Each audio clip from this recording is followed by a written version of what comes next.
శ్రీమాత్రే నమః. ఓం శ్రీ గురుభ్యో నమః.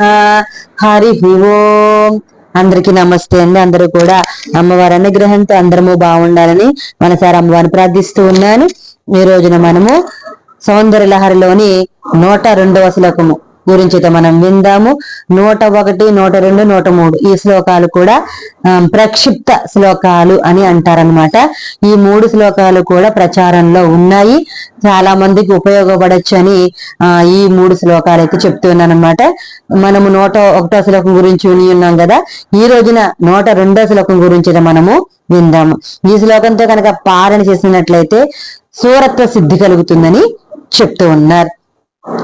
ఈ శ్లోకము గిరిమాహు అనే 97వ శ్లోకము తర్వాత ప్రచారంలో ఉందన్నమాట. ముందుగా మన శ్లోకం గురించి అయితే విందాము.